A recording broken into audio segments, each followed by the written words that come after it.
Bienvenue dans Radio Finance. On entend tout le temps parler de la BCE, de la Fed. Leurs décisions sur les taux d'intérêt font les gros titres. Mais au fond, à quoi servent vraiment ces institutions puissantes, les banques centrales? C'est une excellente question. Leur rôle est absolument central, mais souvent un peu flou pour le grand public. On les imagine un peu comme des tours d'ivoire qui contrôlent tout, mais c'est plus nuancé. Oui, ça peut paraître complexe. Est-ce que ça nous concerne vraiment au quotidien? Ah oui, bien plus qu'on ne le pense. Leurs décisions ont un impact direct sur nos prêts, sur l'emploi, la valeur de notre argent. D'accord, alors décortiquons ça simplement. Pour commencer, une banque centrale, c'est quoi exactement? Ce n'est pas ma banque où j'ai mon compte courant, j'imagine. Non, pas du tout. On ne peut pas y ouvrir de compte. En fait, c'est la banque des banques commerciales et souvent aussi la banque de l'État. Sa mission numéro 1, c'est d'assurer la stabilité de l'économie. La stabilité économique, ça veut dire quoi concrètement? Principalement, ça veut dire maîtriser l'inflation, c'est-à-dire la hausse générale des prix. La plupart des grandes banques centrales, que ce soit la Fed aux États-Unis ou la BCE en Europe, visent une inflation qui tourne autour de 2%. Ah oui, ce fameux chiffre de 2%. Pourquoi celui-là en particulier? C'est considéré comme une sorte de sweet spot, un juste milieu. C'est assez bas pour que notre argent garde sa valeur et qu'on ait confiance, mais c'est pas zéro non plus. Ça évite le risque inverse, la déflation. La déflation, c'est quand les prix baissent. Exactement. Et ça peut paralyser l'économie parce que tout le monde attend que les prix baissent encore plus pour acheter. Donc, une inflation faible et stable, autour de 2%, c'est généralement vu comme le signe d'une économie saine qui croît tranquillement. Bon, il faut noter que certaines, comme la Fed, ont aussi un objectif d'emploi maximum, en plus de la stabilité des prix.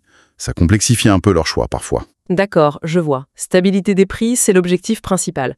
Mais alors, comment elles font pour l'atteindre? Elles ont des outils? Oui, elles ont une véritable boîte à outils pour influencer la quantité d'argent qui circule dans l'économie, ce qu'on appelle la masse monétaire. L'outil le plus connu, celui dont on entend parler tout le temps, ce sont les taux directeurs. Les taux directeurs, le prix de l'argent, c'est ça? C'est exactement ça. C'est le taux auquel les banques commerciales peuvent emprunter de l'argent auprès de la banque centrale. Si la banque centrale baisse ce taux, ça coûte moins cher aux banques d'emprunter. Et donc, elles peuvent prêter plus facilement et moins cher aux entreprises et aux particuliers. Voilà.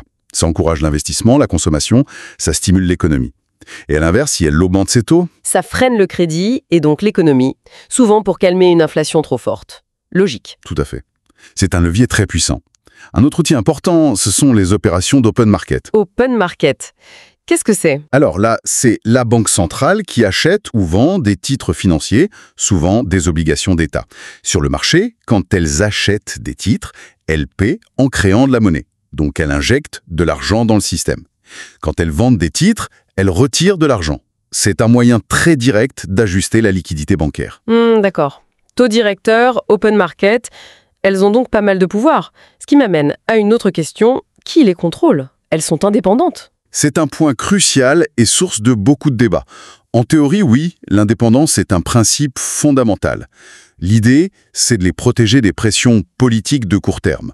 On ne veut pas qu'un gouvernement force la Banque centrale à baisser les taux juste avant une élection, par exemple. Mais cette indépendance, elle est totale ou elle a des limites? Elle a des limites et des formes différentes. Prenons la Fed américaine. Sa structure est un peu hybride, mélange d'intérêts publics et privés. Ses gouverneurs sont nommés par le président, mais pour de très longs mandats, justement pour assurer une certaine indépendance. Et la BCE en Europe? La BCE, elle, est issue de la collaboration des États membres de la zone euro. Ses dirigeants sont nommés par les institutions européennes et les gouvernements. Son statut interdit normalement de financer directement les États, même si, pendant les crises, les achats massifs de dettes ont un peu brouillé les pistes pour certains. Donc, si je résume, on a une indépendance qui est prévue par les textes, mais qui est encadrée par des nominations politiques et qui peut être, interprétée différemment en temps de crise. C'est tout à fait ça. L'indépendance est réelle pour les décisions techniques, au jour le jour, comme fixer les taux, mais elle s'exerce dans un cadre défini par le politique et bien sûr sous le regard attentif des marchés et du public. C'est un équilibre complexe.